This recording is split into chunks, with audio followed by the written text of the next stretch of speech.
post-Hillsborough, I think, because the way that he's handled himself. Yeah, he's been extraordinary. He's just talking to the referee Joe Worrell there, Kenny Dalglish, and the officials, Mike Peck's the one on the right-hand side. But Kenny, as a player, I mean, he was playing in my time.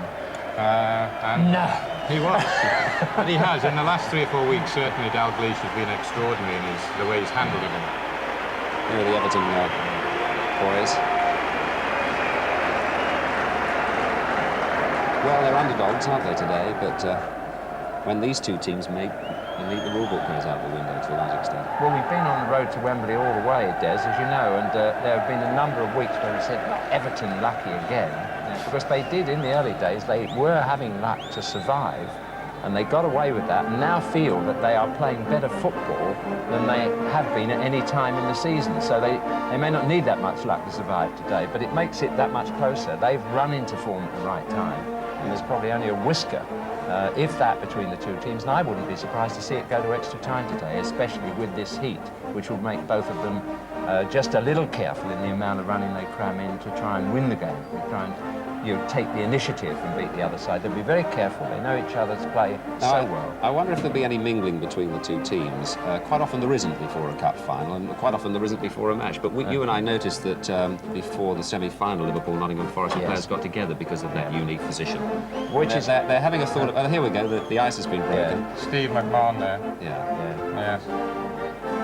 I think they're great pals, actually, Des. I mean, I think players always acknowledge each other before a game with a certain amount of respect, but, I mean, they're so familiar with each other, aren't they? Kevin Ratcliffe there, his form has improved as the season has gone on. I mean, he's always been such an outstanding player in their defence. Anybody would want him in their side. But he had a shaky start after injury at the beginning of the season, but he's now back to his best. He's got his old pace back. Well, he's breaking a record here today too, Ratcliffe, isn't he? Because he's captain at a Wembley Cup final for the 4th time. Nobody's ever had that honour before, but he's only got 1 winner's medal. Interesting the point you made about Kenny Dalglish, because managing takes some time, you know, to acquire the various arts. And quite honestly, he has learned not on the field, because his performance of how he's played on the field and how he's managed his on-the-field affairs has been superb.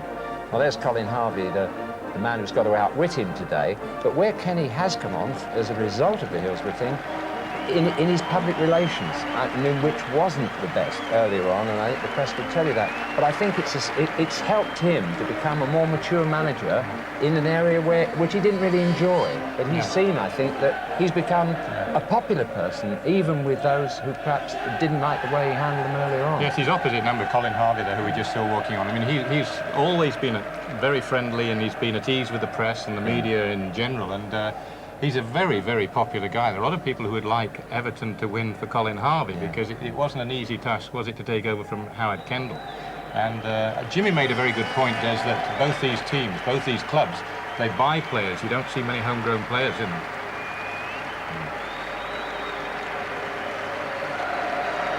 It's a nice reaction from the crowd, who are... That's what we say. If you want to play for Everton or Liverpool, the two teams not to play for are Everton and Liverpool reserves. That's right. It's only Ablett, isn't it, for Liverpool, and Ratcliffe for Everton. Yeah. Come through the juniors, as it were. But they bought well. I mean, it's not panic buying. It's looking for the best, identifying it, and not being afraid to spend money, as they did with Beardsley and Barnes, you know, to add to what they have. Brian Clough said that Forest were in a sort of no-win situation in that semi-final. The mood was with Liverpool to win it and all the rest of it, and it will be in many quarters here today. I wonder if that will affect Everton's play, do you think, Bob? No, I don't think so, Des, no. I think it was very, very difficult for Nottingham Forest, and I think a lot of what Brian said has been both